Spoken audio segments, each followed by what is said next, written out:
here. We appreciate you taking the time to come out and hear about the different things that are going on here in Liberal. We're going to turn it over to Mayor Jose Lora to give a welcome. Well, you guys really were waiting for me then, huh? Yeah. Well, as always, thank you all for being here.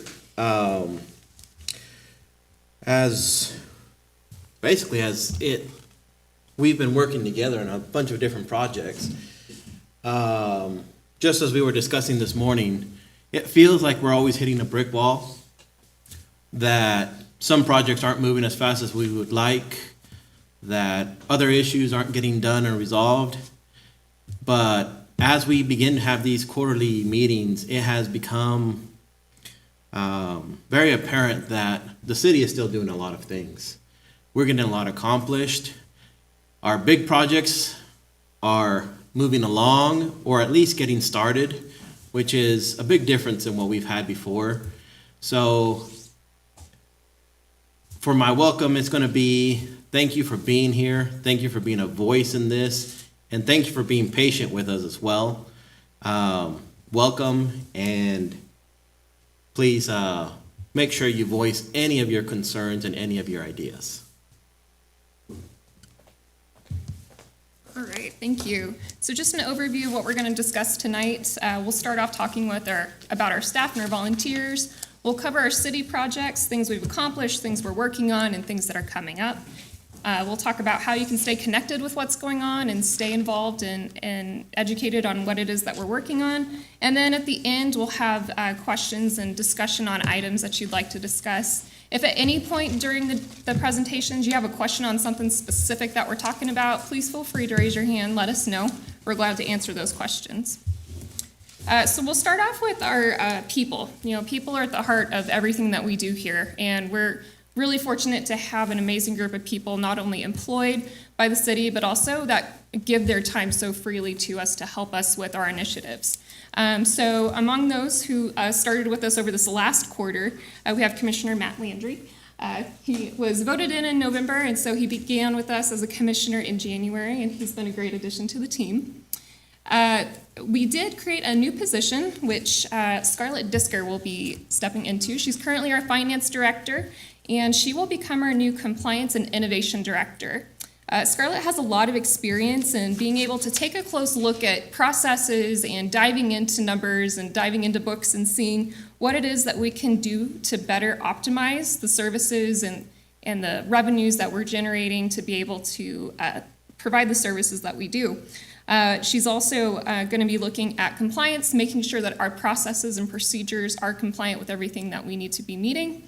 And so that'll be a great position for her. She's very excited to dig in and start making lots of changes. She's been with the city for 2 years, so has a pretty good working idea of some of those things that she can start addressing immediately to make sure that, again, we're optimizing what we're doing and we're making the most of all of our tax dollars that are being spent. So with that, with Scarlett stepping away, we did hire a new finance director. Her name is Kristen Rose. She's from USD 480. She's their HR director currently. And so starting in April, she'll be joining us, and she'll be in good hands working with Scarlett. There's a great finance department downstairs, and so I know that they're all excited to start working with her. Our Kalen Park. So there's a lot in motion out at our Kalen Park right now. And with that, we felt it was appropriate to put in a full-time director out at our Kalen. And so that individual is Dallas Ryan. So he's worked at the park before, very knowledgeable about the park. And so starting in January of this year, he took on that full-time role out there. Building maintenance director, we do have Kent McCarter retiring soon after 16 years of service. So with that, we do have a promotion for Juan Laval. He's currently working in that department, and so he will be assuming that role soon.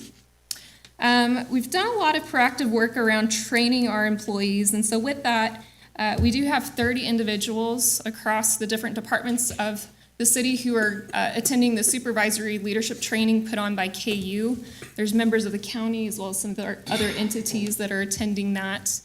So that training is something that, again, proactively sets us up to make sure that years down the road, as people leave, as people retire, we have that new group of leaders who are consistently learning along the way to be able to step in and take those positions and have good continuity across all of our departments.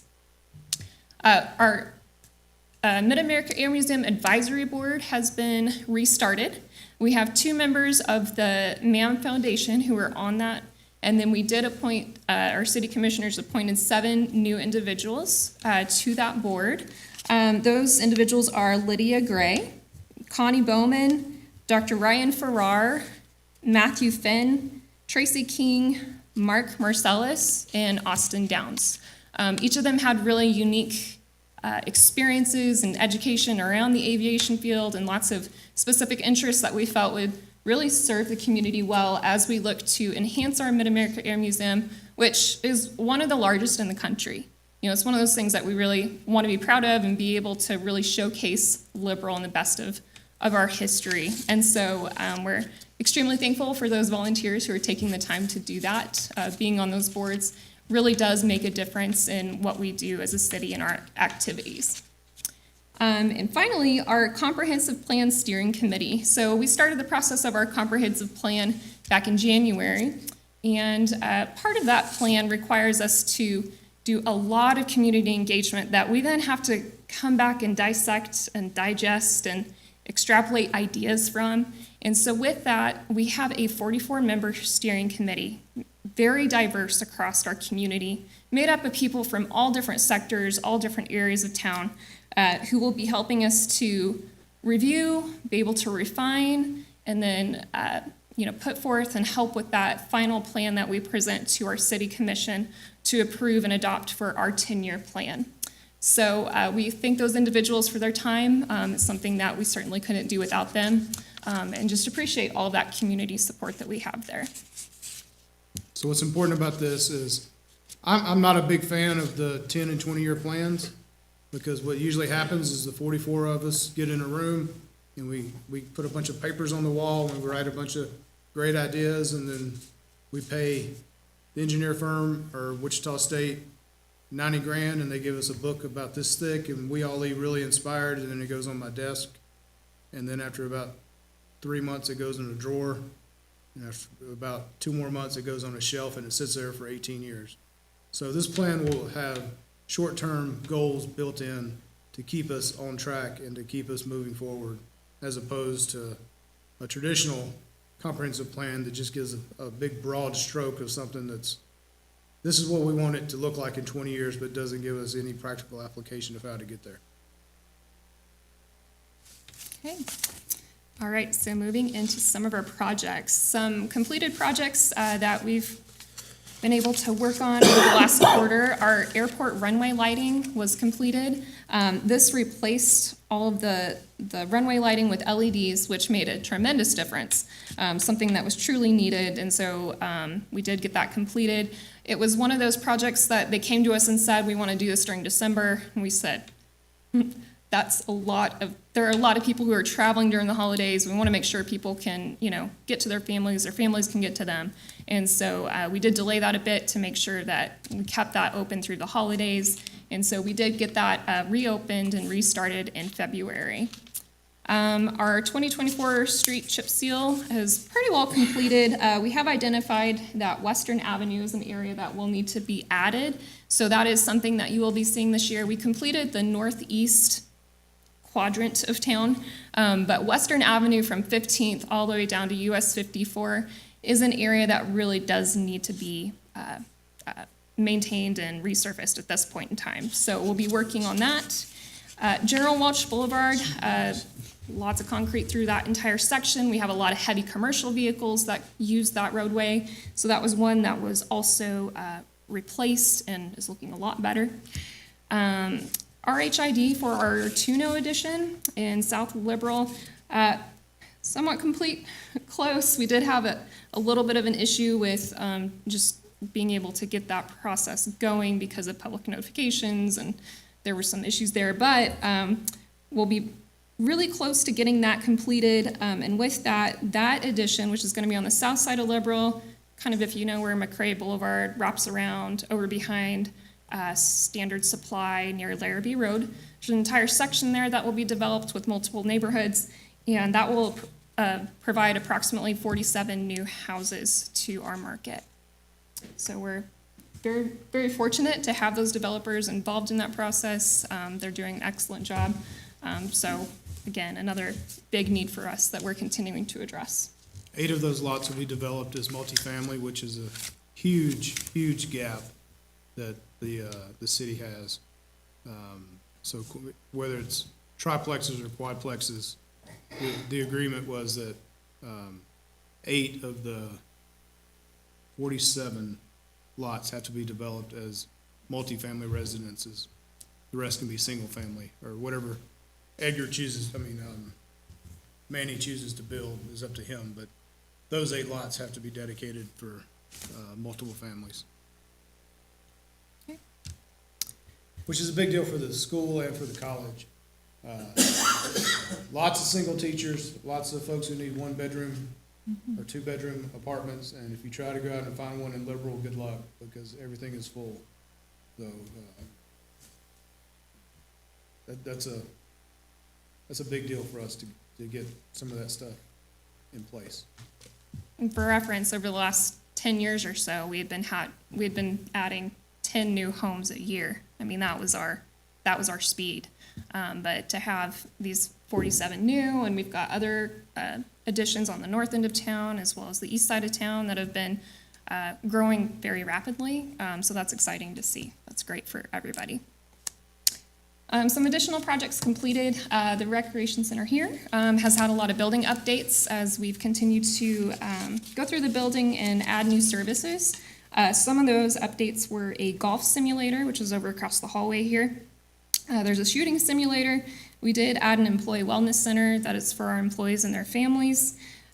Kitchen vent hoods went in across the hallway here, so that's going to allow us to use a kitchen to be able to have cooking classes and other activities.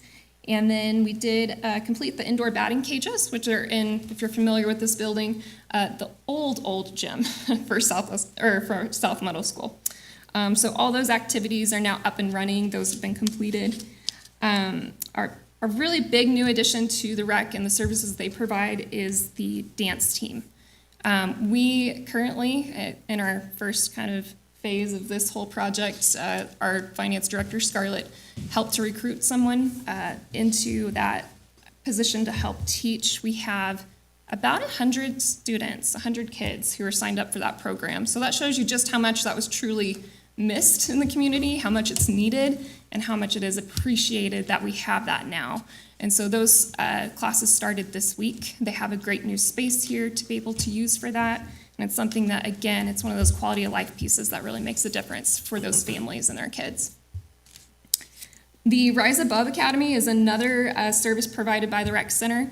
This is skills training for different sports, basketball, baseball, and softball lessons that are provided with coaches who have extensive experiences in those sports. So both the dance team and the Rise Above Academy, those are revenue generating services. So students, kids sign up for that, and we have that to offer.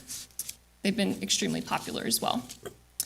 And then park facility updates, we've had some developments there as well.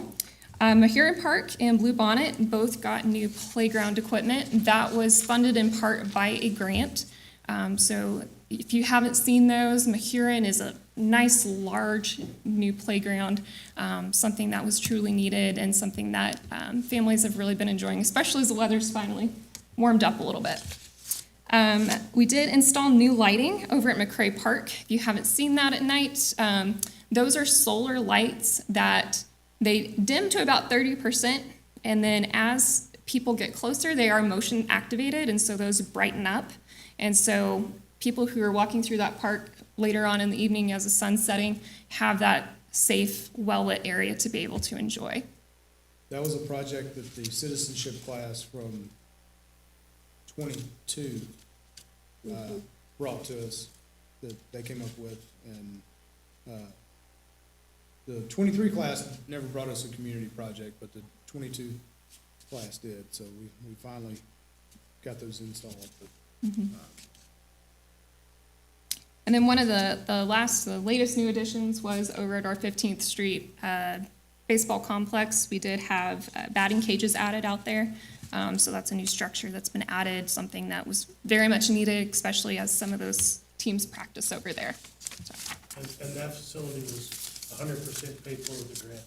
yes, that was grant funding as well. So we're finding every opportunity we can to chase down those dollars and make the most of them. All right, so moving on to some of our projects that are currently in progress. So our comprehensive plan, we touched on a little bit earlier. This is our plan moving forward for Liberal, and so we, in the next couple of weeks, will be putting out a lot of information around that. There will be a public website that will be launched where you can go find out about the plan, what it looks at, how to be involved in that plan, and how to provide feedback. And then we will have community surveys that we'll be launching that ask a whole variety of different questions about the services that we provide, the way that land is used, what types of things you'd like to see, what you'd be willing as a taxpayer to pay more for. So it's a really interesting survey that I think is going to give us a lot of good information. We can, break that down kind of by neighborhoods and by different age groups and see what different, segments of our population are most interested in seeing in the future. So that's something that, again, that'll be launching here within the next couple of weeks, and so please be watching for that. We're excited to finally get that out. There's been a lot of work behind the scenes for that plan up to this point, so it's nice to finally be able to put that out there for everybody. Our overpass planning grant is moving along. This is something that we've been working on for quite a while, actually, but have been awaiting the federal government's release of that grant opportunity. It was supposed to be back in August of last year. They're going to be launching it, they said, in late May. So with that, we'll have a couple of months to get that all finalized, put together, and submitted. That plan, again, that's a planning grant to be able to allow us to look at the environmental studies that are needed. There's a whole bunch of strings attached to federal grants, especially of the magnitude that we're looking at with building an overpass. So having that planning grant in place puts us in a really good position to be able to get additional construction dollars for that overpass grant.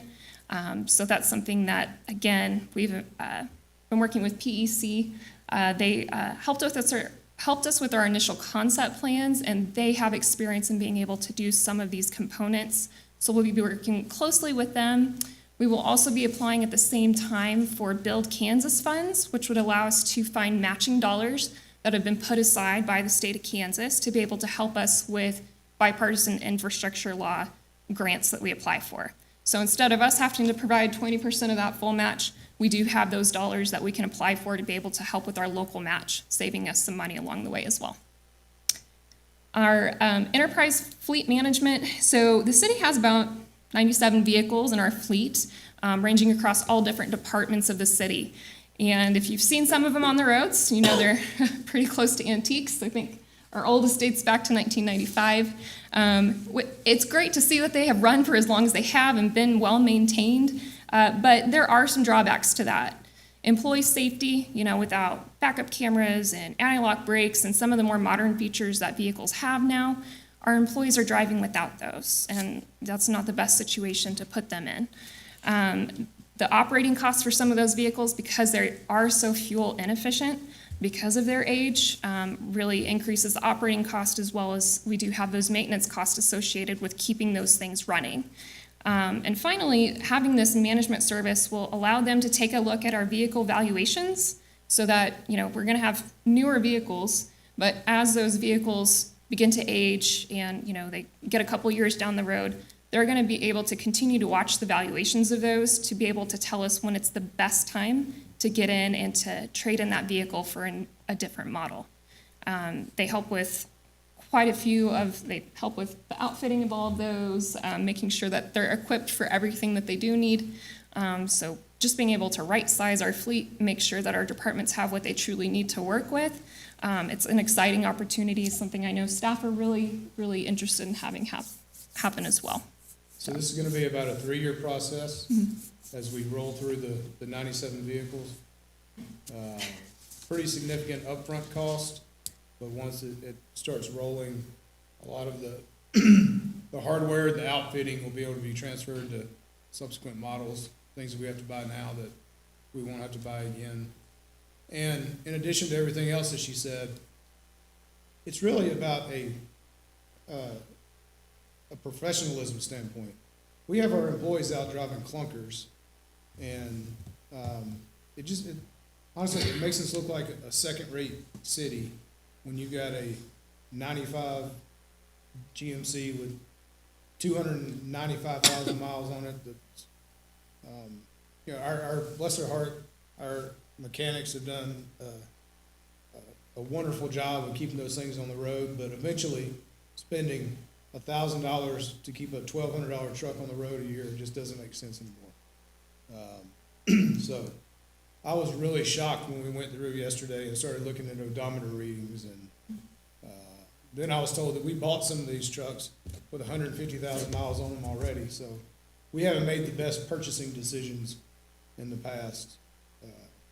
This will enable us to get out of another area where we get the opportunity to transition from the old way of doing business into a more modern, efficient model. And it's important to mention that it'll have semi-minimal, depending on how much we grow the fleet, impact to the budget. Currently, we're budgeting only slightly above what our budget is to do this project. So at the end of the day, we're expecting to spend the same amount of money that we do on vehicle acquisition, maintenance, and fuel for brand-new vehicles. So there will be only a small increase in that, but we will have a brand-new fleet. And we also we don't have the equipment to work on modern vehicles. So we either got to go out and buy the diagnostic stuff that Foss Ford and Chrysler Corner and Lewis Chevrolet have, or we buy newer cars and put them into the fleet maintenance program so that we don't have to do, everything's under warranty. It goes to those places, and we don't have to buy the sophisticated computer equipment to be able to diagnose problems that we won't be able to do with the tools and equipment on hand. Another component of this, as you consider staff, is that this would allow us the opportunity to take another look at allowing police officers take-home vehicles.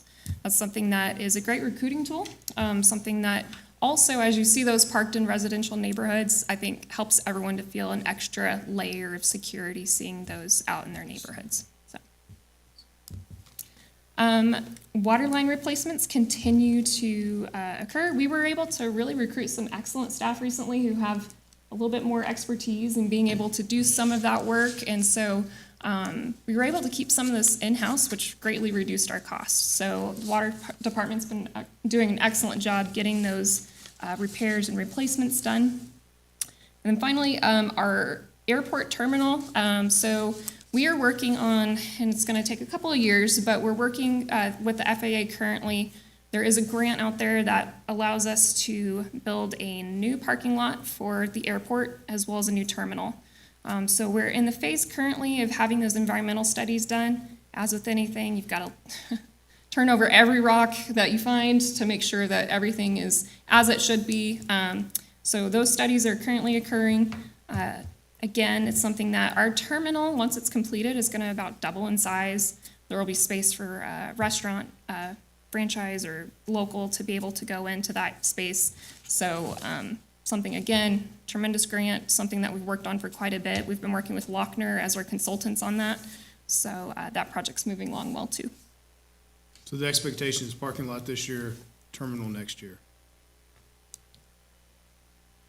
No more 7 people at a time through TSA. We will actually be able to get a plane's worth of people through TSA into the waiting area, and then more seating in the front. And also with minimal investment from our part, I think we're at a 10% on that project. So, yes and no. So it's a 90-10 grant, but our 10% match is covered by our airport ARPA funds. So Lochner's done a really great job of staggering our projects so that we have minimal tax dollars that are going to go into any of these airport projects because we had got so much federal money during the COVID years that it's gonna be almost transparent to the taxpayer, the local taxpayer, because of the way that we staggered the projects and the way that they chose to employ the resources. Okay. Some more projects we have going on, online permits and licenses. This is something that our building department as well as our city clerk will be able to use for building permits. Currently, that's all done on paper. It's a very manual process. It's not fun for the applicant. It's not fun for staff to have to go through and figure out, what's been scribbled down. It also just kind of streamlines that process and allows for greater tracking capability. So business licenses, as well as those building permits, construction permits, will all be able to be done online in the future. Willow Tree Golf Course will have a new website maybe tomorrow, maybe next week. We got everything submitted in. It's going to look really great. That new website, liberalgolf.com, is going to allow users to handle their membership online. They can go on, pay that online. They can reserve tee times online. Currently, again, that's another manual process. So this is just a new ability to be able to put forth a better face of some of the services that we're providing for our community. Seward County Community College natatorium discussions. We've got Brad here in the audience. I won't put him on the spot, but there's been ongoing discussion about the college pool. Currently is too short to be able to host certain meets. It's an aging pool, something that the dollars to be able to maintain that continue to increase over time. And so there truly is a lot of public interest in being able to have a facility that people can use, whether it's students who are in the swim team or, people doing aquarobics, maybe they're recovering from injury and need a pool to be able to use for exercise. We want to be able to address that need. And it's something that, as it was discussed further, the city is interested and willing to be able to help with that process. We'll be talking with USD 480 as well, to be able to come to a community solution, something that, so long as it's a good, solid plan, it's built the right way, we are behind being able to help with that. So,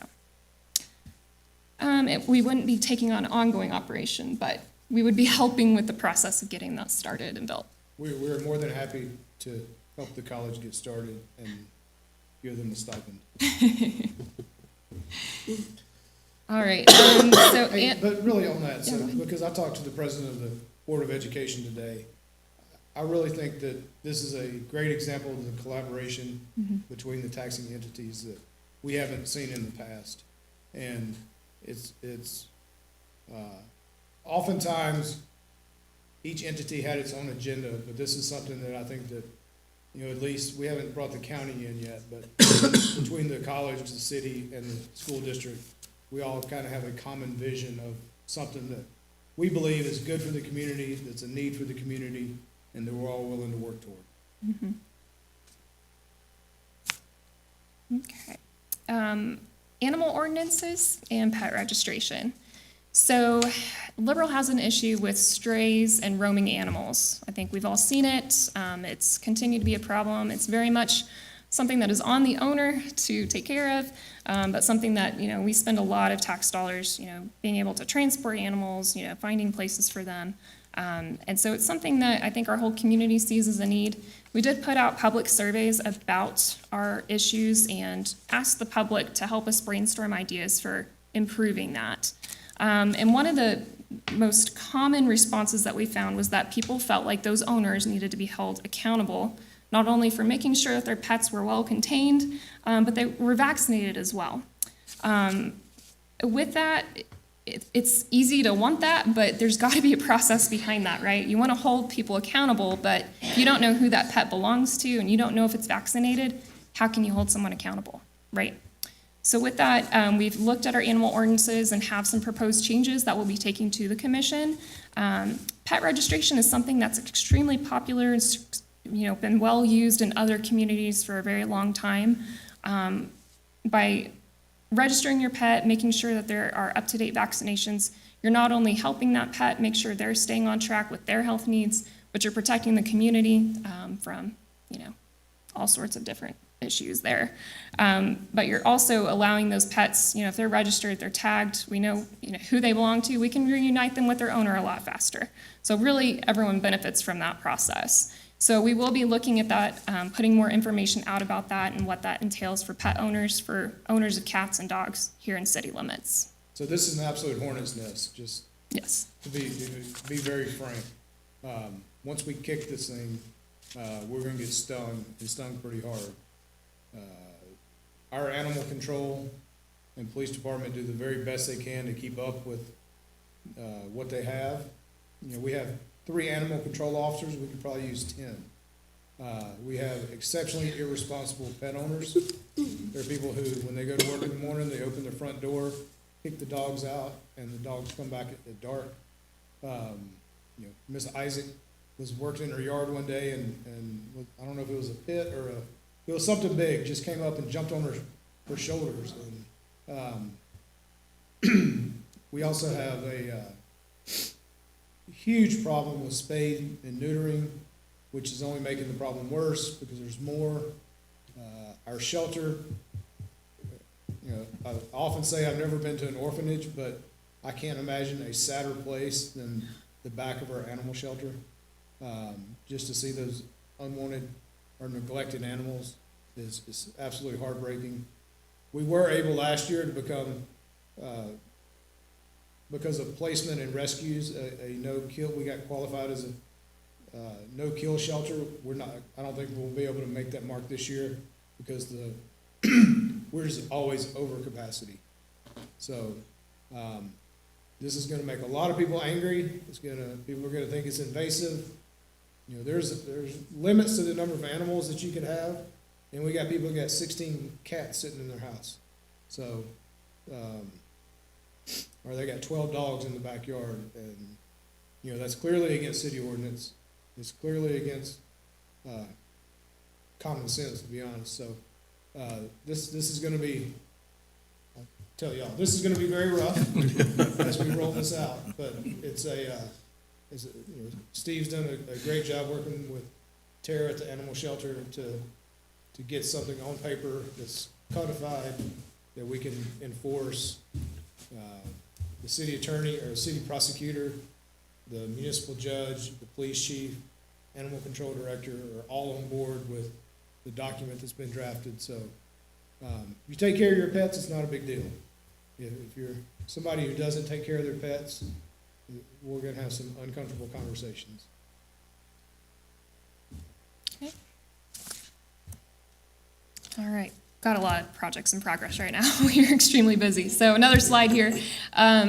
The public mural grant. So one of the things that we consistently hear throughout the community is the need for more public art, something that really enhances the appearance and the feel of our community. And so there are grants out there for that. And so we have submitted a grant. I worked with Karine Gallo. She's a local artist to be able to submit that. So we're going to hear back in May to see if that's something that we can move forward with. We don't have a lot of great large walls or building sides that we can paint on, and so we did look at the location at Light Park. Because it is so visible in the community, it's something that, we use that park a lot as a community. So the proposal includes putting a mural near Light Park on Kansas Avenue. And if we're able to move forward with that, it's gonna be really great. The grant itself requires us to do a lot of public engagement. And so if we're able to move forward with that project, we'll be able to put out to the community to be able to tell us what they want that to look like. So that'll be a really cool opportunity for us if we're able to move forward with that grant. So again, we should hear back in May, and we're really excited about that. Arkalin Park cabins. So a lot moving at Arkalin Park right now. So we're currently in the process of working on a grant which would reimburse up to 40% of the project costs to be able to construct new cabins. If you're familiar with Edgar Ortuno's work, it's very unique.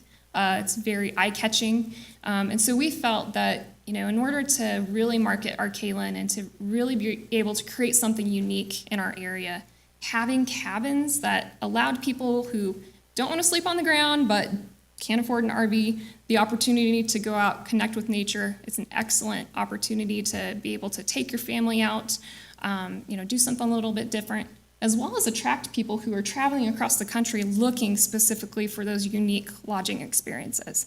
So with that, Edgar's put together some designs. We'll be meeting tomorrow to talk further through that and see what that looks like. But we're looking at cabins. You can see that top picture there. He modeled these after the birds of our Kalen Park. We have one of the most diverse groups of species of native as well as migratory birds out at our Kalen Park. So that was something that we felt really kind of resonated and will fit well in with the scenery of the park itself. So you can see it's kind of a geometrical origami design. Those will start at 500 square feet and then grow from there to be able to accommodate larger groups. We have people who have weddings, they have family reunions, they have all sorts of stuff out at our Kalen, and this provides them a great opportunity to be able to book those and to, again, have a unique place to stay. The other advantage of that is that it's indoor lodging that we can have open year-round. And so this is one of those projects that will allow us to have our Kalen open throughout the year.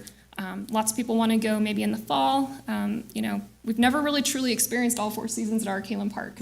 And so this cabin project's going to be one of those things that will help us to sustain that, as well as attract people into the community. The more we can really market and showcase that unique park, the more that we'll have people traveling through interested in stopping, staying the night, eating, shopping. So again, we'll be submitting that by the end of the month, and again, looking to move forward on that. Very excited about how that's going to look. And these are full service, so there's showers, there's Kitchenette. restrooms, and the kitchenette that are built in there. So also at our Kalen, we are looking to relocate our shooting range, which is currently out at the landfill. It's not very well watched. It's just kind of out there on its own. It hasn't been always treated the best by the users who are out there. And so we really do need something that fits our needs better as a community. And so we have identified an area out at our Kalen Park that's further away from the campgrounds, the marsh area, and that's appropriate sized enough for us to have both a public shooting range as well as a law enforcement training range. Something that's really important for us to have, something that we're working with the county sheriff as well as our police chief are working on what that could look like. But with the shooting range, this would have a certified range master at that range. And so it would be something that would be manned. Currently, things happen and no one's there to staff it. This would be staffed at all times. It would be something that would only operate during certain hours, so that alleviates some of that concern as well if you don't want to hear that throughout the evening, obviously. And it would be something that would be, again, really serve the needs of the community better. There will be archery, there will be a variety of different range areas there. So something that, again, will attract people out to our Kalen itself. This will be another thing that irritates some folks, because since we're gonna staff it, there will be a fee schedule associated with it. There's not one, to my knowledge, with the range now. It's a terrible process. You get online and you reserve it, you go over to dispatch to get the key, and then you go out there and you're on the honor system. And we've had people that have been shooting up our trash cans and leaving the range just a disaster. It took Brad's crew half a morning Monday to clean up from the weekend. So having a bona fide grown-up observing the actual range and so the idea is that we have the certified range master who's already lives in town. He will cross-train our law enforcement officers, so when they're off duty, they can supplement their income by working out there as well.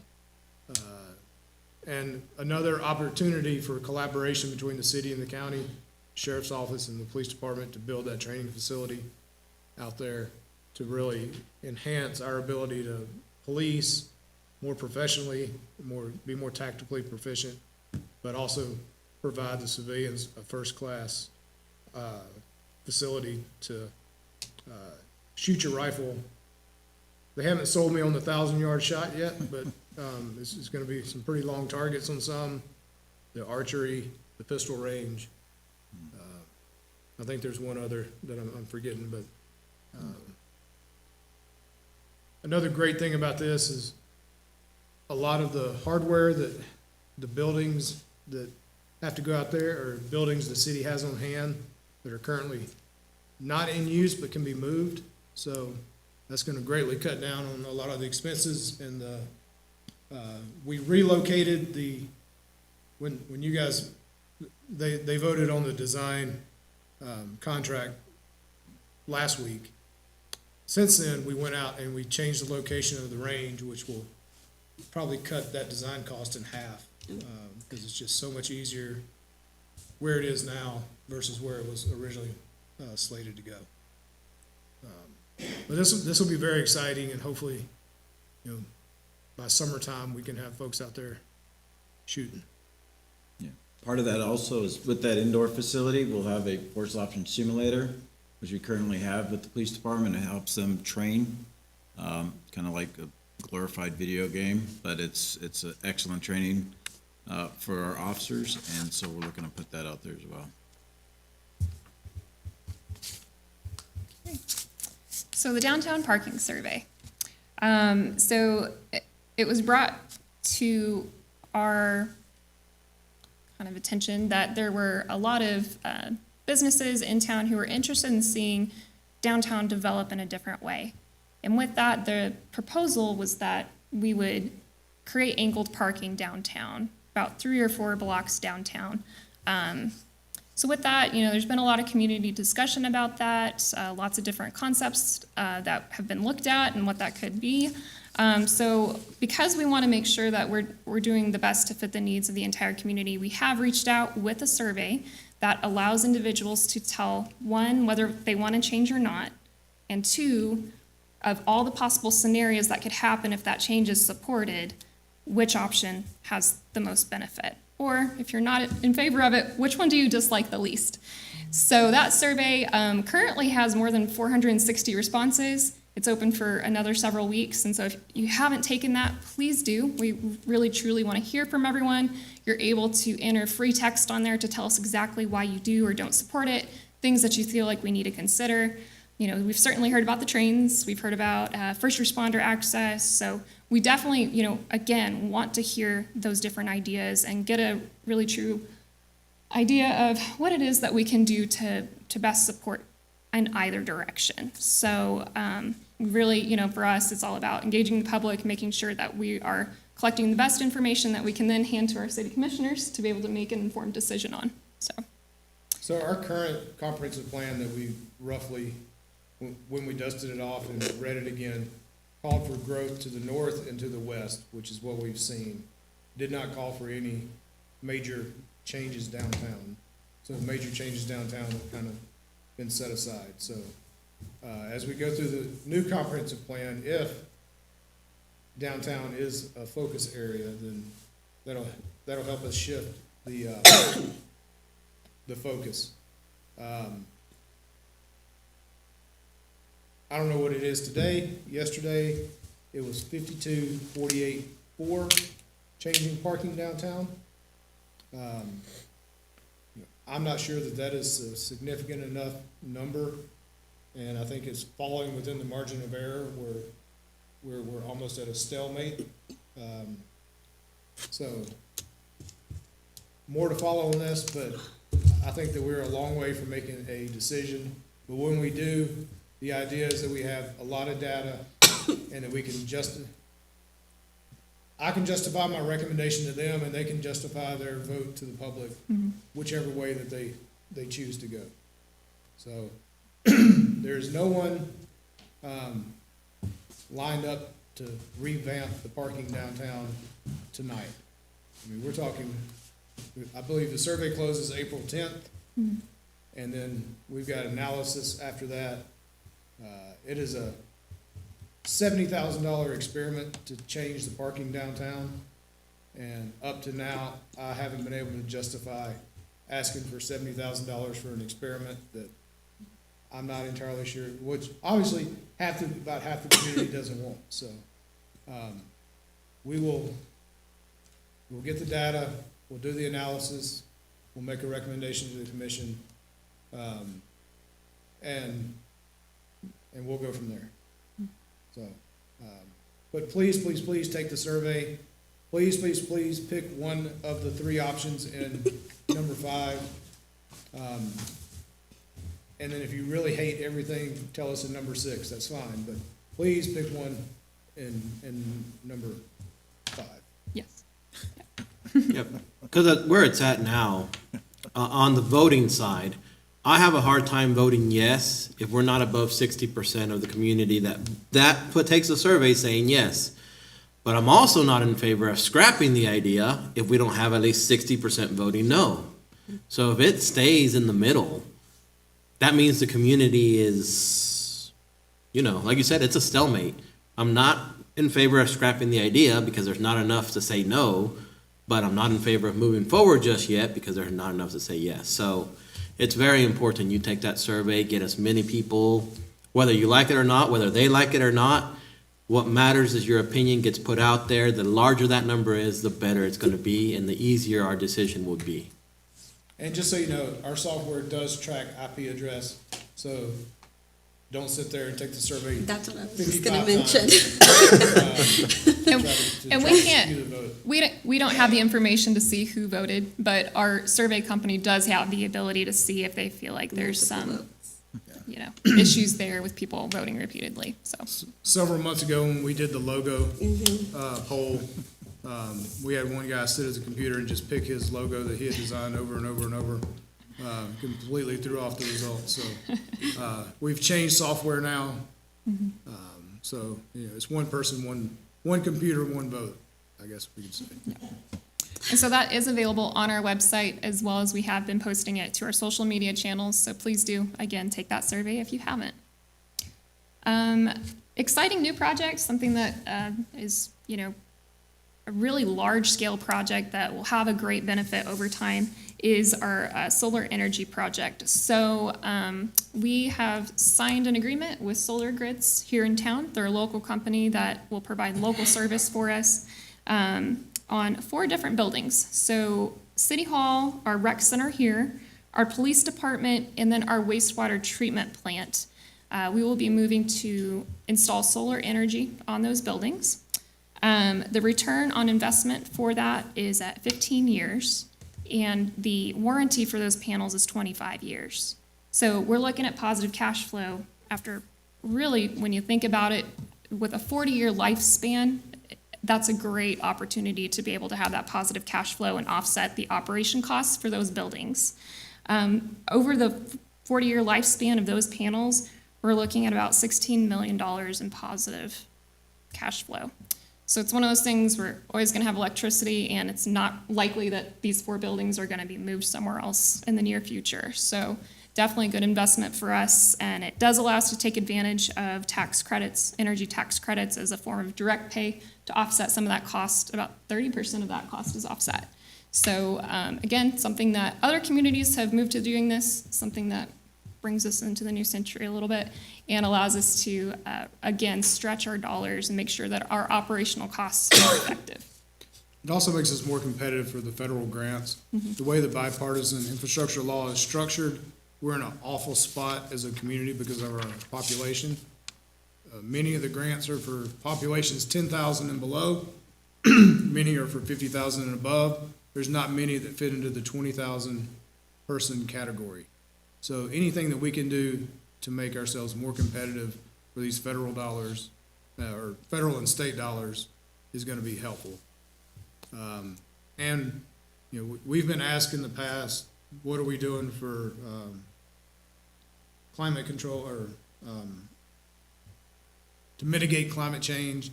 And we always say we put in LEDs and we put 2 people in the truck instead of 1, so we cut down on emissions. That's why we do that.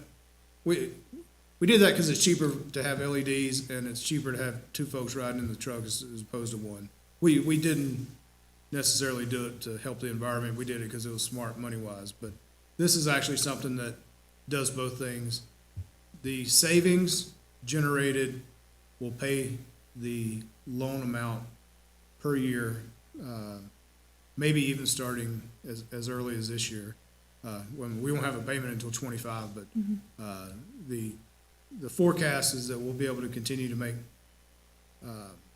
generate enough positive revenue and savings to pay the debt service out.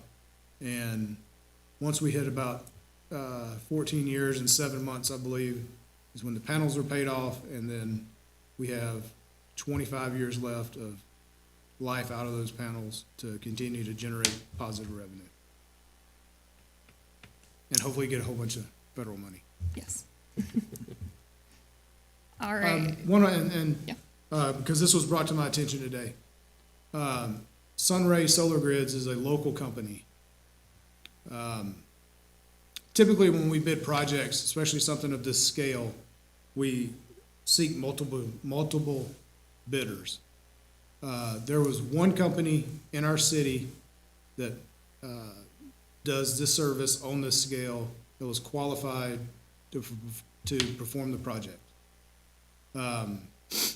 They're also acquiring another company and looking to relocate the corporate headquarters to Liberal. So we caught a little flack this week about using a single source vendor, not going out to outside our area to solicit additional bids. That was deliberate because we have a new business in town that's growing our commercial base, that's providing a service, that is expanding, creating jobs, and bringing industry into the community. So it was a very deliberate, I believe, well thought out decision to select Sunray Solar Grids. So if anyone has any grief, I'm more than happy to talk to them about it some more. But there was nothing shady, as I was told today, about the selection of the company and the way that we went about the process. For payment, I guess it would be good to mention, again, on the budget side, we're gonna budget what we usually pay for utilities. And with the savings and reduction, that extra amount we're not paying will just be going into that account. And that account will be where the payment for these, the solar project will be coming from. So again, another project that will not increase our cost at the current projection. Okay. All right, so moving on to future projects.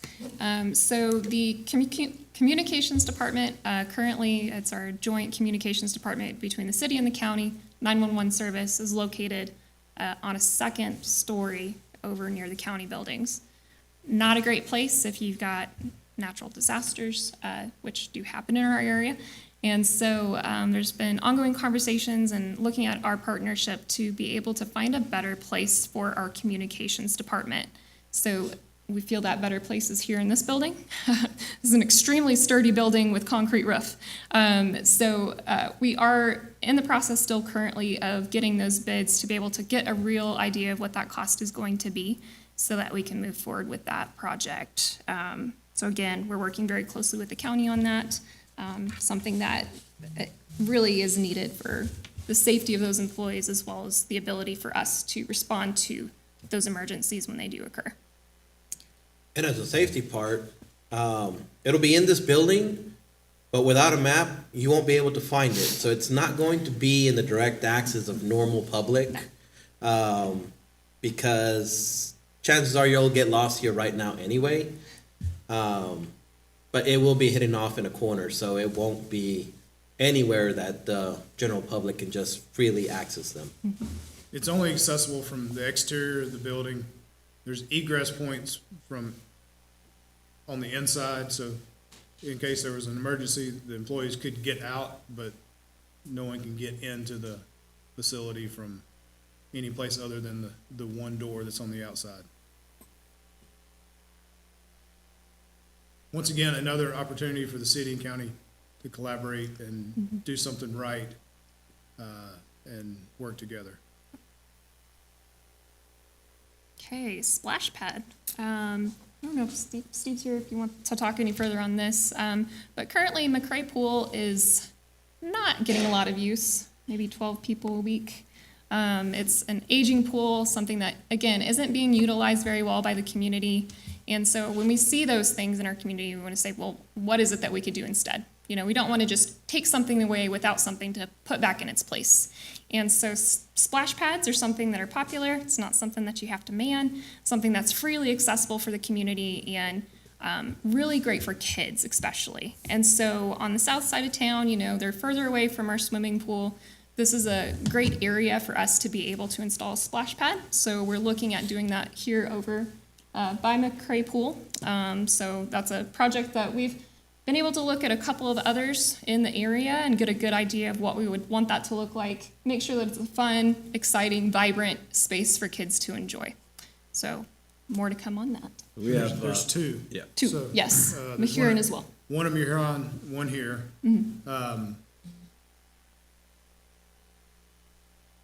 We did not want to take away the McCray pool without replacing it with something of similar type for the recreation for kids on the south side of town. It just make, few things that city managers hate are swimming pools and cemeteries. And, because they're both no-win, propositions. We had a group come in and ask us if they could purchase the pool, and then when they saw the finances on the pool, they never called us. I don't even know if they ever even, if they saw us in Walmart, I think they'd walk the other way just to make sure we didn't try to chase them down. So, just, you know, President Bennett can tell you that, you know, all pools are revenue losers. We understand that. There's no need to keep another one on the books when we can do something much better with the tax dollars. And the splash pads seem to be extremely popular, much safer, and would definitely get used more than what this older pool has done in the last few years. Yes. Community dog park, so going back to those pet registration, animal ordinance changes, doing that allows us to safely and really put together a well-thought-out dog park for the community. It's something that's been requested by a lot of individuals, and we really do see the benefit of that. And so we are looking to install our dog park probably here in this area as well. McCray, Rec Center, this whole block here. So that's something, again, needed in the community. There are some steps that we do need to take to make sure we can do it safely, and so we're working through that process currently. Golf course, our clubhouse renovations, there's some interior work, restrooms, some spaces that really need to be redesigned within our golf clubhouse at Willow Tree. So that's the process that we're working on currently. An additional gym for the rec center. Hey, so real quick, Yep. so on our golf clubhouse renovations, the way it's set up, like most people don't know that the city of Liberal is a ping dealer. So, and we also do club fittings. A lot of people will go to Wichita to get fitted for their clubs and they buy the pings when they can do it right out at Willow Tree. But the way we have things set up is you come in, you walk 5 feet, you pay, and you walk 5 feet back out the door. So these renovations are gonna kind of set it up so that it is more of a retail space as you enter. So you have to weave your way through and hopefully impulse buy a Willow Tree hat or a $3,000 set of clubs, or, you know, but we've got great cooperation from some corporate sponsors. We got great cooperation from the Men's Association. So I think that we can turn that clubhouse into a first-class facility for our citizens. We've also made changes in personnel outside, and we're seeing results already on the improvement of the course. So I think that Willow Tree will look very different in a year than what it does now, and be something that we can truly package together with our Kalen and the Air Museum as a tourist attraction package. Now, Jim. So as you look at the size of this building, you think, oh, this is plenty of space. It is not. Our gym is utilized consistently. We are using other entities' gyms to try just to keep up with the amount of activities that we do have. If you haven't seen, we have an extremely well-organized and productive sports tourism director who has put together a ton of local tournaments that are attracting people into our community, so that those with kids, who do traveling sports do not have to go to Wichita, Amarillo, Kansas City to be able to play those sports. So with that, an additional gym is going to be needed. I mean, that's about as plain as I can say it. So we're working through that process right now to see what that might look like, where it may go, probably on the grounds here. But something that, again, is another much-needed project. Pickleball courts, we're looking to get 4 of those installed at Tobias Park? Or did we It's, select a different spot? Blue Bonnet. So pickleball obviously is extremely popular, so we're looking to get 4 of those courts installed. So more to come on that and what that may look like. Final topic here is corporate farming. So we are in the initial exploratory discussions about the potential that corporate farming can have in our community. When we look at our long-term growth and our development, does what we have now sustain us for the next 20 years to continue to grow as a community? Since 2010, our population has continued to decline steadily. So when you see a steady decline in a community like ours, that really pulls us away from those opportunities that we want to have to bring in larger retailers or chain restaurants and stores. As we look to, again, grow, we're going to have to grow in a way that makes sense for us. And what do we do well here? It's agriculture, it's meat processing. And so we want to be able to, again, support the local economy in a way that makes sense. And so with that, again, we're having initial discussions as to what that can look like. But overall, our goal is to be able to grow our population, to grow our community. When we see population growth, that attracts home builders and developers to the community to put up new housing so that we can keep up with that growth. As we put up new houses, we're widening our tax base, allows us to reach our budget in a much easier way. And then if you look at communities like Dodge and Garden, the difference between our community and those communities is that they have 2 different plants in their community, and they are major employers. For us, if someone was to leave National Beef for some reason, it's likely that their family may be relocating entirely because there isn't that secondary job opportunity here that they can use the skills that they've gained to be able to reach a different position. And so with that, again, there's additional benefits because a lot of the industry inputs for corporate farming, your feed, transportation carrier resources, we house that all here already. And it's something that provides that additional opportunity for our local producers, agricultural businesses to be able to feed into that and to profit from that. So the impact of corporate farming in our community really does have that capability to expand the economic growth across our entire region. So again, we're going through a comprehensive planning process. We're looking at how do we improve ourselves. This is one of those big topics that we have to be able to address and research and really do our due diligence in looking at making sure that we're giving ourselves that best opportunity to jump forward in the next 10 years as opposed to decline in our population. It's very frustrating to drive to Guyman and see everything that Seaboard built, that should have been built in Seward County, but wasn't.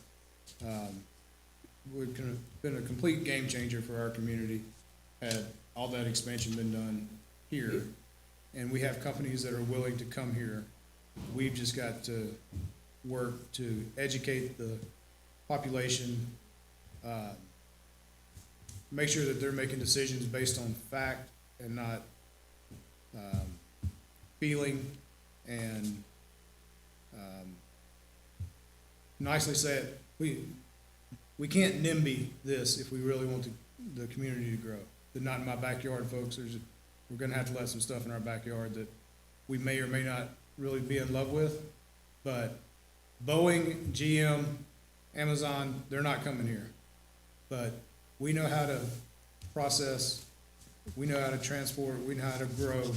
We can play to our strengths, and if we're gonna grow both from the industry side and the commercial side. We've got to do what we're good at. And 2 years ago, when I got here, we went around and asked, what is liberal? And people who lived here their whole life couldn't tell me. Like, we had no identity. You know, Garden has theirs, Dodge has theirs.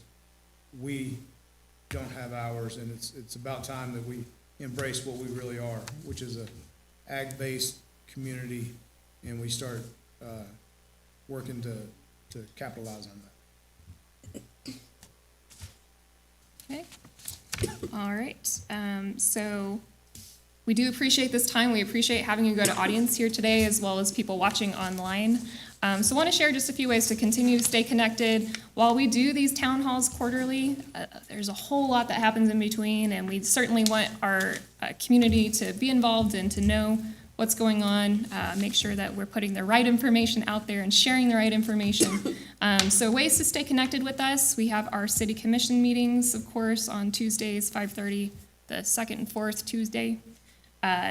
Town halls as well as public forums. Again, you're going to be seeing a lot of that happening here in the future with our comprehensive plan. We're going to have pop-up information and survey and outreach at different community events. We'll have our platform online for you to be able to take our community survey for our comprehensive plan. We have our Polco platform, which is the platform that we used for our downtown parking survey.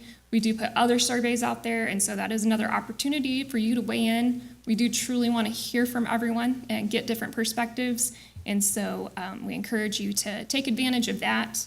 Our city website, as well as our social media tools. We're on Facebook, Instagram, Twitter, Nextdoor, YouTube.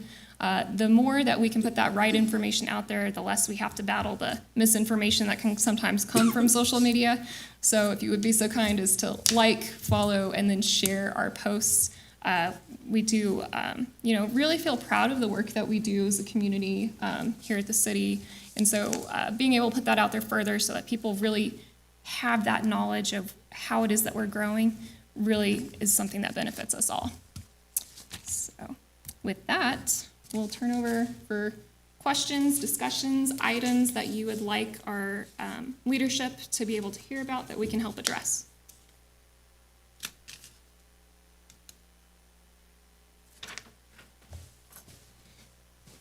Because with that one, we'll open up to the public. Any concerns, questions? One of the questions we just had kind of today was, what has kept Liberal from growing in the past? And we do feel it had been, to a part, just a lack of networking with like-minded individuals throughout other parts of the state. Just recently, we've had conversations with housing developers who are in our area. They are in Garden, they are in Dodge, Scott City. So they are in Western Kansas, but they never came here. And a lot of what I hear from them is, well, I just got your name from Eli, or I just got your name from someone else that you just happened to meet in another part of the state during one of our meetings. So networking is very important, because a lot of what we can do can come from someone else saying, hey, I know of a city who's been telling us they want to grow, or they have ideas, or they're willing to take ideas.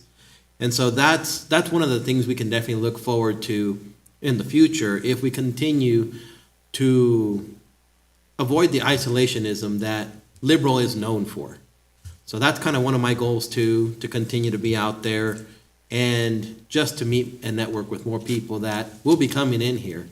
And those developers now know about Liberal, and we'll be looking at 3 different projects, hoping they want to do all 3 of them. But it's a start, and that's where we really need to be at. So traditionally, we've been the guy that starts working out on New Year's as the resolution, and by July 5th, or January 5th, they've already quit going to the gym. That's kind of what we do. That's kind of our cycle. We get really excited and we start something, and then it fizzles. I think that the ability and the change in mentality to start and complete projects is helping us build momentum. The acquisition of Watkins Public Strategies as our lobbyist, our voice being heard in Topeka and Washington, is starting to gain ground. We're not gonna eradicate 20-plus years of isolation in 8 months. But as long as we continue on the path, I believe, and I think that the results are showing that, they're gonna manifest into something really, really positive, as long as the four taxing entities stay together and we can communicate to the public, positive intent and show positive results.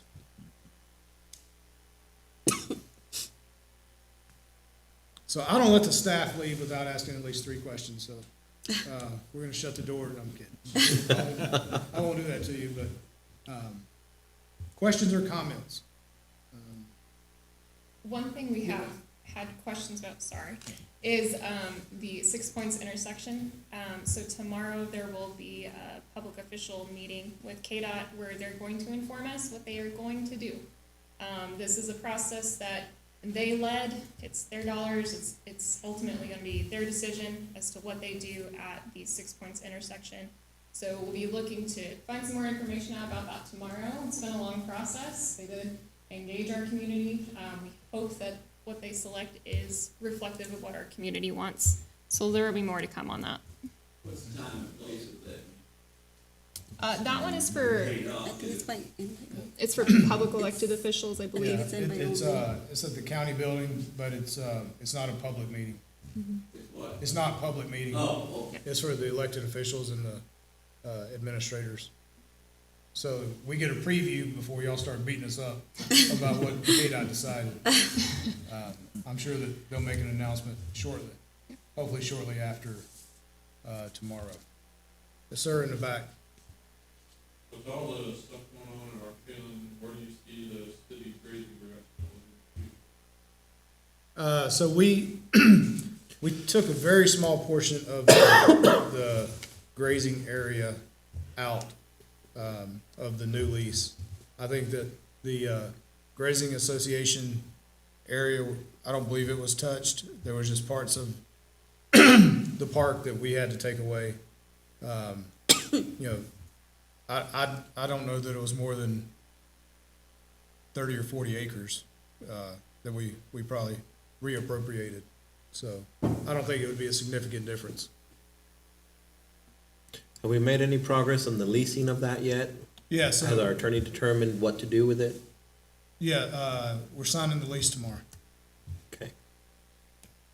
It was put out for bid. twice. So, Okay.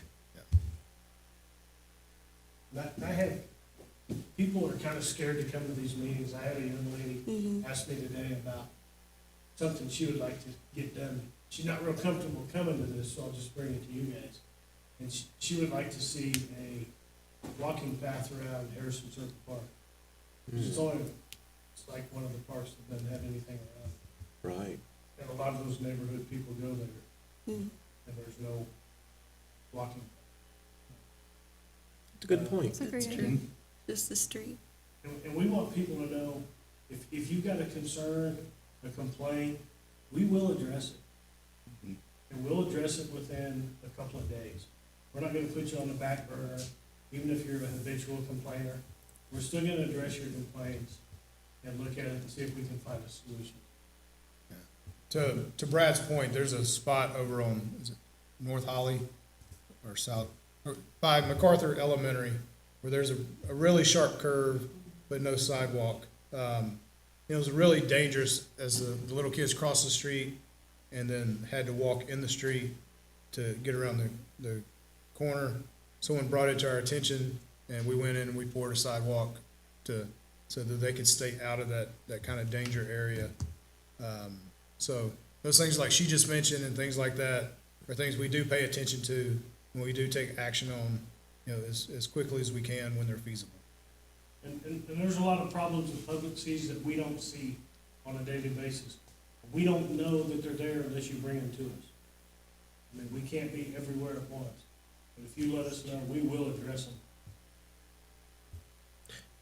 First, Stephanie has a question. I want to ask more. Do you know the price point for homes that's going to be, that kind of area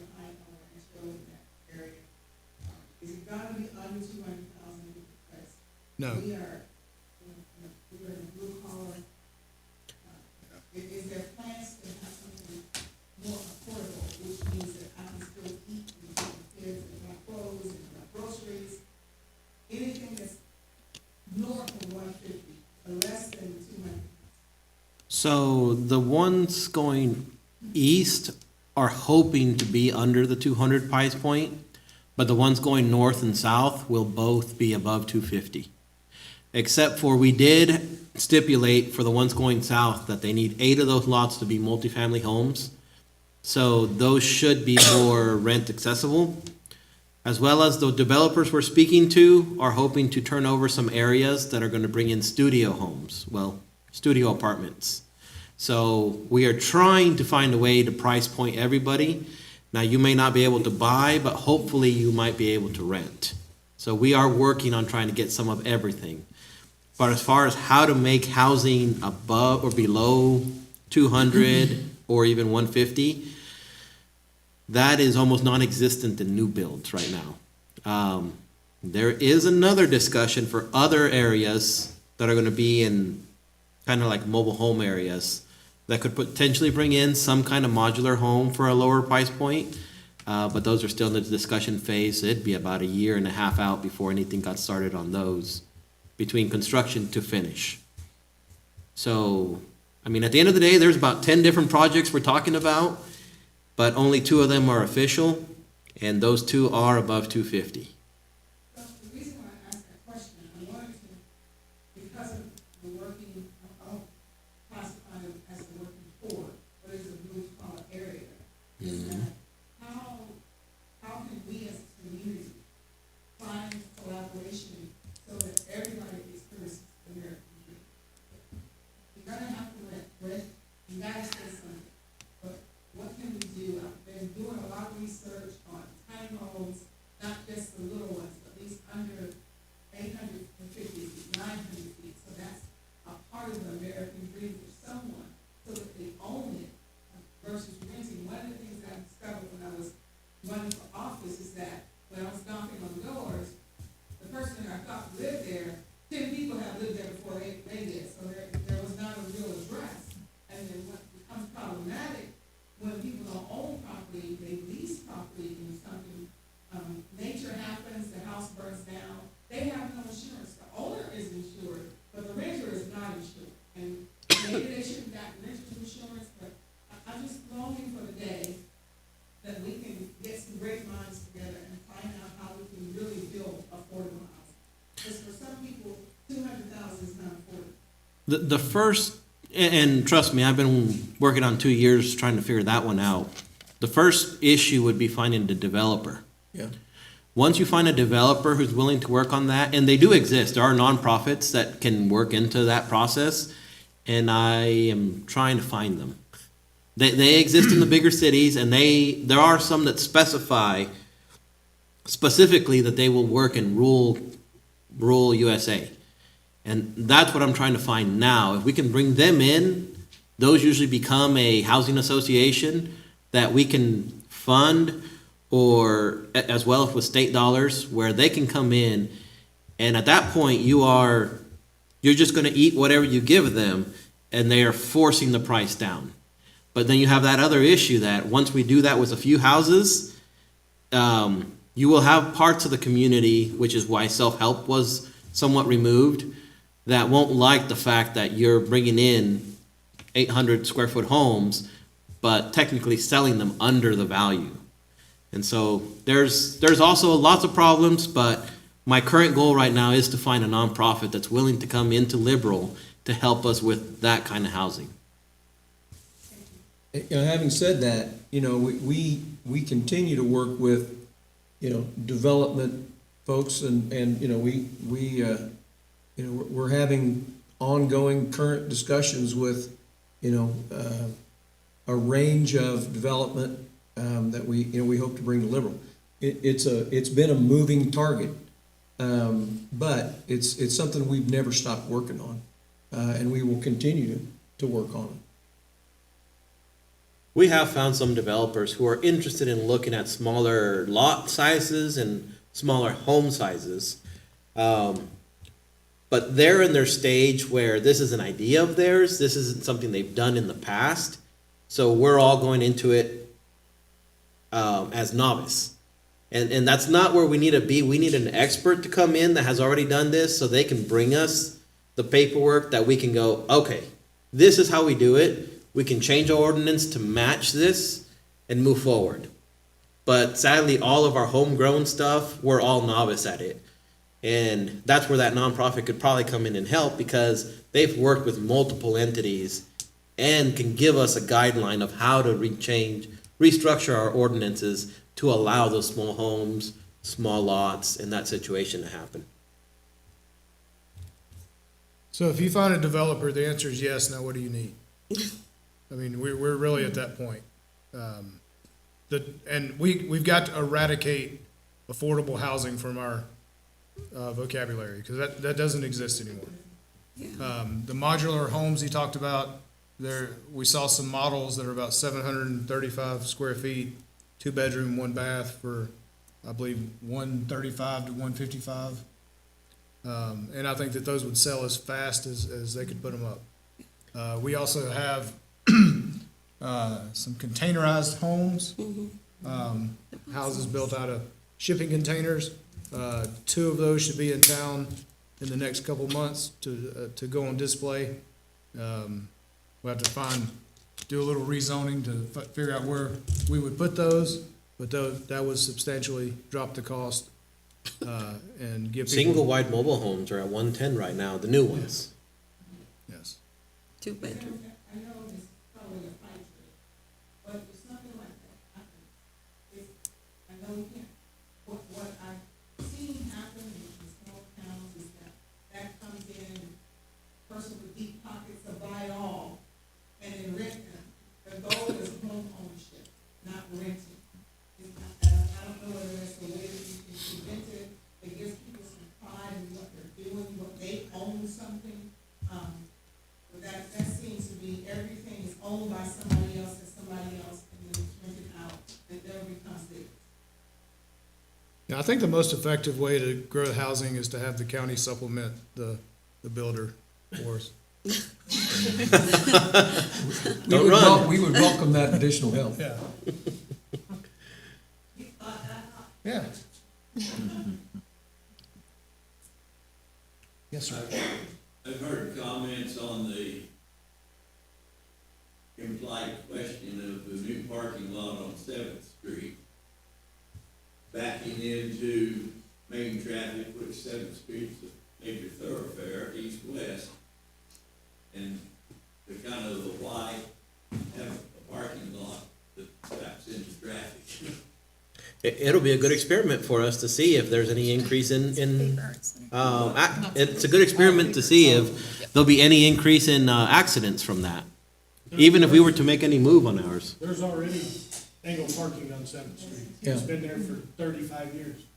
And just to clarify, so the area that you're talking about, that is near Baker Arts Center? That's, yes, and that's on their property, and they've constructed that. It's not a city project. All on your property. Yep. Isn't there right of way under a certain street width? It still exists. I mean, the right of way's still there. Yeah. It's still there, yeah. I just heard concerns when people have seen it and wondered why. I mean, it's no different than the stuff right across the street from McKinley School. Same width, same depth. No, those are Roseville. probably a little better. Rosal Field. Roseville. Yeah. And honestly, I think the only time that it's even gonna be busy is probably the weekends, and When the you're evenings, open. not like school times or anything like that. Mm-hmm. Commissioner? I have one more question, I'm sorry. Are you looking at the possibility of moving back the nightclub to 1 o'clock instead of 2 o'clock? It's really hard for me to do, just, not just me, my whole neighborhood, because I come to 2 o'clock in the night. You don't have to stay at them till 2. But is there any way that you can push that back to 1 o'clock? That is the first I've ever heard of that. Really? Yeah, And I thought that most of our bars closed at midnight anyway. No, they all close at Was 2. that two? Okay. Well, I mean, I know technically they close at 2, but by Yeah, they shut around down midnight, about most people are 1:30. gone, but, 1:30, 1:45. It's 1:45 is the last call. yeah, 1:30. Yeah. Depends if they really want to go home. That club that closes at 2 o'clock, I can't speak to you to answer this question. So are we looking at, that's just a question, what are the normal hours that bars are open? Till, typically 11 to midnight or 11 to, I guess, 2 a.m. I don't think we have do we have an ordinance that controls that? And it allows them to 2 o'clock? If they have the state liquor license, they can stay open past midnight. If they're CMB only, they have to close at 12. Okay. You said Washington and Walnut? Right on that little corner is, The house is behind it. Washington. what's the name of it? Yeah, it's Washington. Which one is it? Yeah. Is the club on Kansas Avenue, South Kansas Capital? Avenue? Yeah, Capitol. Oh, Capital. Oh, Oh, what section? I didn't know there was a bar on Washington. It used to be was it Cowboys? It's a country bar. No, Yeah, it it's a country was. bar for the yeah, longest. so anyway, in short, It used no, to be a lot of we stuff. have not looked at that. That's the first time. Yeah, The that name get us is is what it used to be changed called. 20 times. Hit your post or something like that? Put a pin in it, you know, there's residents over there, there's young people over there. They just close a little bit early, that's we just, great. Or they can, you know, build a new one behind your house, Rusty. Well, that's on a lake, so that wouldn't be a terrible idea. That'd be a cool thing to have. Yeah. But we do have the emergency or the update grants. Maybe we could put more, what is it, insulation? Inside. And now the grant is a serious thing, though, that there is a grant out there if you are needing certain repairs as well as certain upgrades. But, yeah. Insulate windows, so I wouldn't hear that. See if you qualify for it. But is it a state statute or just a city ordinance that will allow them to stay till 2 if they have a state liquor license? I think it's a state. I think it's a state too. Yeah, that's an Alicia That's question, not- and she's at the clerk's conference. I'm pretty If you sure. want the 'cause exact answer, My cousin I can was give trying you to open. my guesstimate, but, well, I already gave you my guesstimate, so, Right. yeah. Get this- So we can check on that if it's above us already because of the liquor license. It's consistent throughout the city that all of them close at one time. No. Very on their license that they have. Yeah, it Yep. depends on the type of license. So if they can only serve beer, they have to close at midnight. If they can serve alcohol, they can stay open later. Yes, sir. It's up to the owner. Yeah, I have a concern. Live in West Haven, Purdue, and Car Wash, quick. A lot of water in the street always. My house is facing west. And there's always water there on the street. They hold a lot of water stains.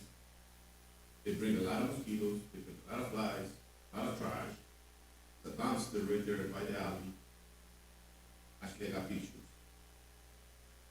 People make U-turns for the weekend.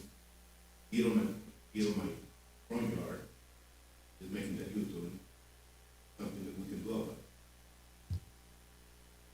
I know exactly what he's talking about. Okay, all right. So at the car wash off of Western, Yeah, on the busy days, the cars get backed up. Yeah. They After block all they the get backed up, driveways sometimes. and people, instead of pulling over, park right in the street. It becomes a PD issue because it impedes traffic and becomes a nuisance on the street. And the water issue is, the guys are washing their drives down, and the water's going down, it's sitting, it's stagnant, because it happens to go right by his house over to the next street over. It's not the first time this has been brought up. I brought it to Jesus' attention, this is the street department supervisor, couple times last year, I don't see any result. How can we make a no U-turn sign? It's, you know, People, yeah. The thing with signs is, signs are for people that obey the law. That's true. Yeah.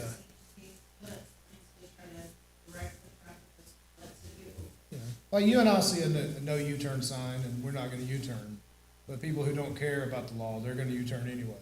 So that's why I'm generally hesitant to put up anything that obstructs the view of while you're driving, but we can, that's just a Rustyism.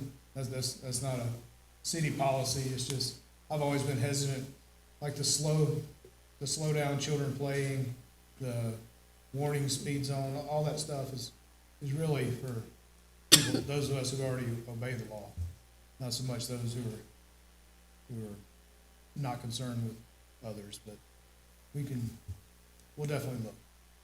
And we can go talk to the guy who owns the car wash. I did like 5 years ago, and I told him to put a drain from one end to the other end on the auto. Right at the curb line. That's correct. He said he's not gonna do it. We might have a little more influence. It's not gonna hurt. I hope so. And Rusty's right, you can put all the signs in the world up and they don't matter. It's an enforcement deal. We gotta get them over there and enforce it.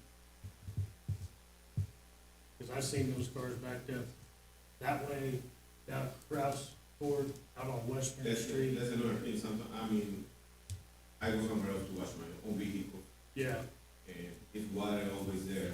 First time, just after I wash it, go through the water and it's already yeah. messy. I wouldn't be happy about that either.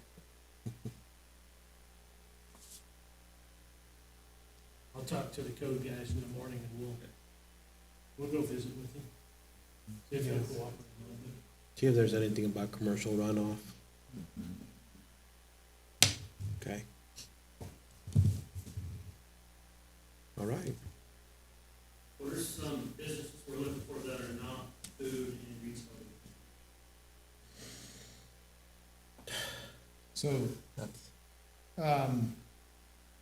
in short, we're looking for anyone who's willing to come to Liberal that will produce more than minimum wage jobs. One thing I'll give the college great credit for is they've done a really good job of looking at the needs of the community and shaping their curriculums. With the West Campus, the old, my redneck's gonna come out, the green Walmart, you know, them buying that and converting it to the, as part of the tech school to, I believe, increase the CDL, graduates fivefold. And then the other things that they're doing out there that produce the type of skills that we need within the community. Because right now, we're just not competitive. And no businessman in his right mind, or businesswoman, business person in their right mind is gonna come to a community that can't meet the needs of their business. So, well, I mean, these companies know our community better than we do.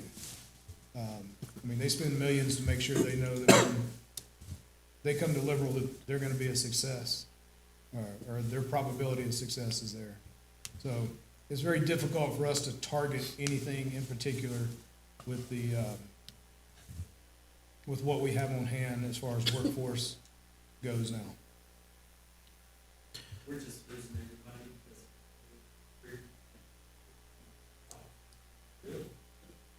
Well, having said that, you know, I know in speaking with, and not letting any cats out of any bags, but, you know, we had discussions today about a local company that wants to do some expansion, a new small plant. And I know that Eli is working on both those kinds of projects and longer term things that take a long time to develop, but could be game changers.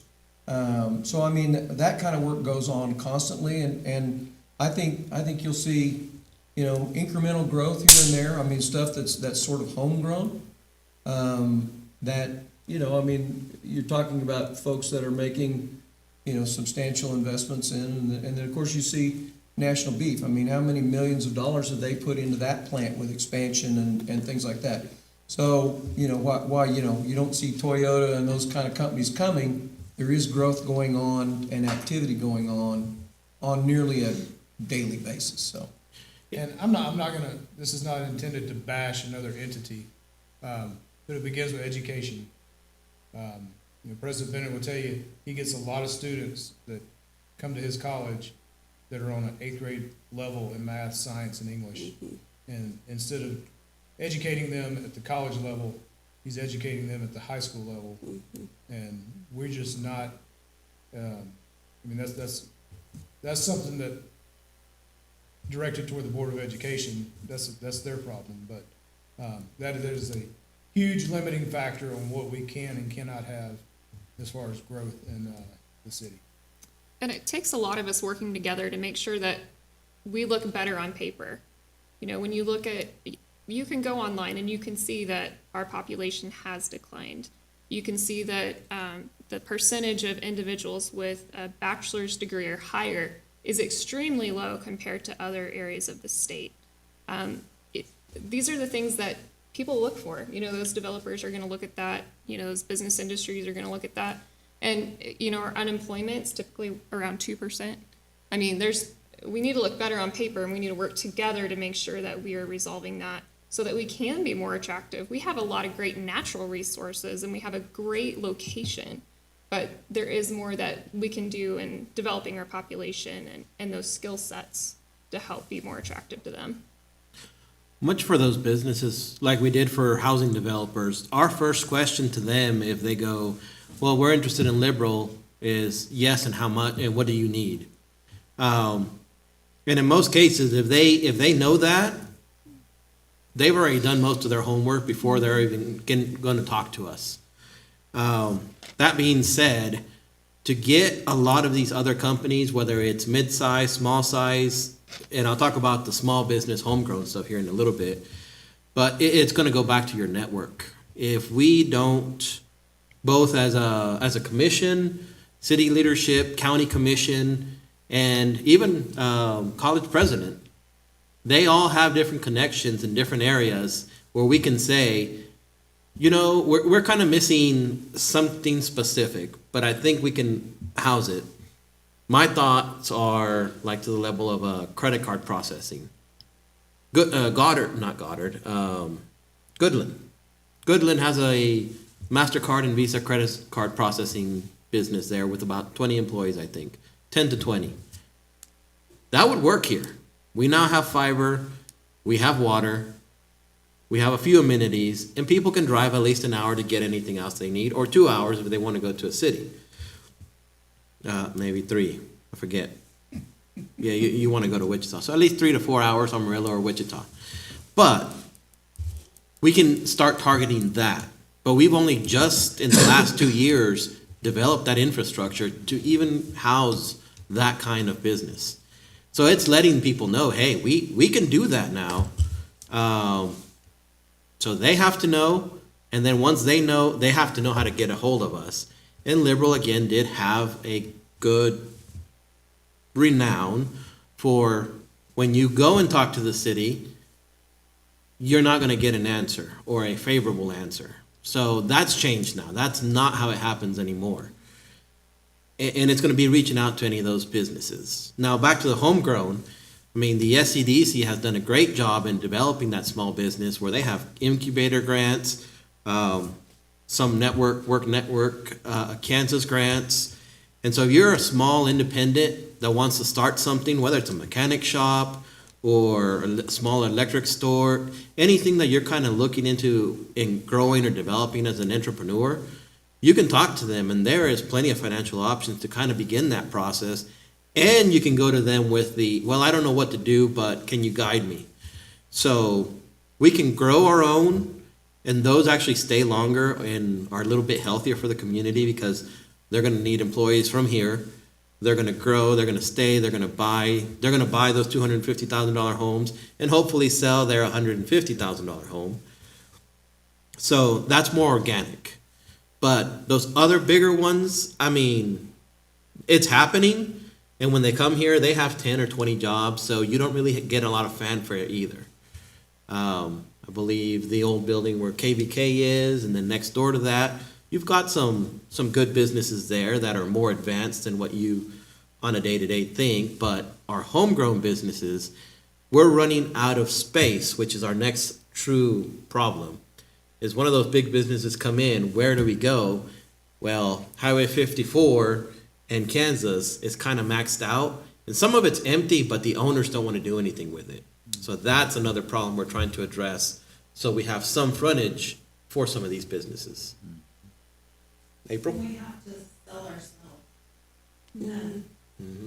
I wanna, I don't know how many people saw the article that, Rusty and Eli did. And Rusty may have to help me, it was a magazine article that you guys did. That's Jose. Business View. That's Jose. Oh, it was Jose?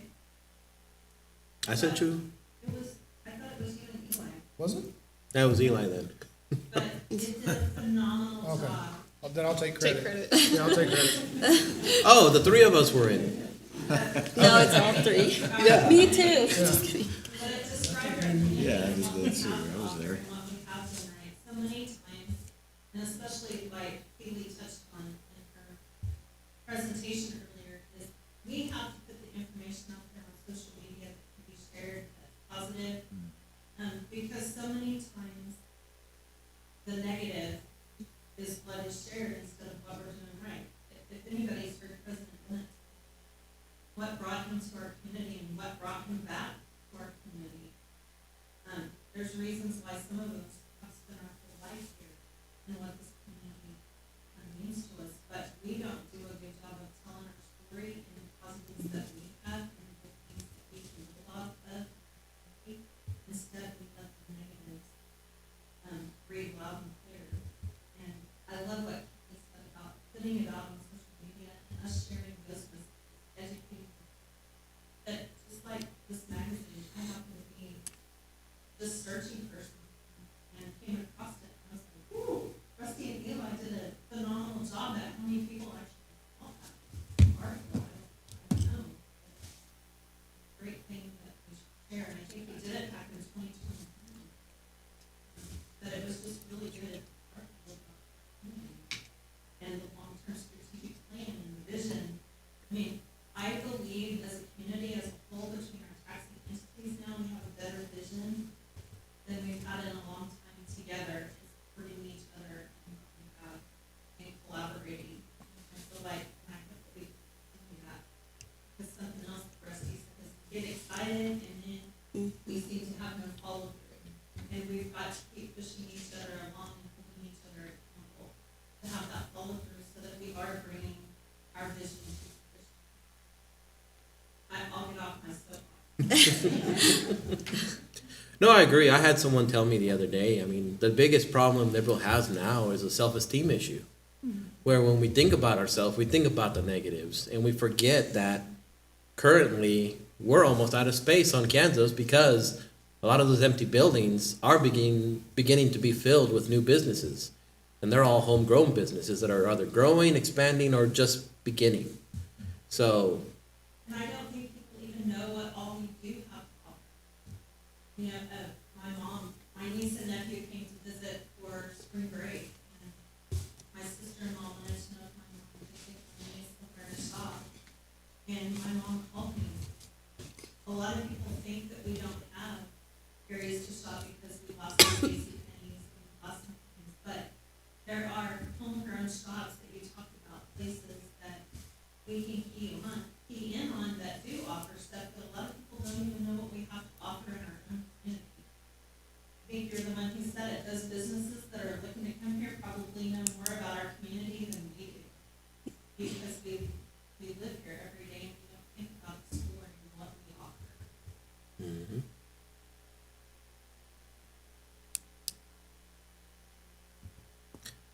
Well, any other comments or concerns?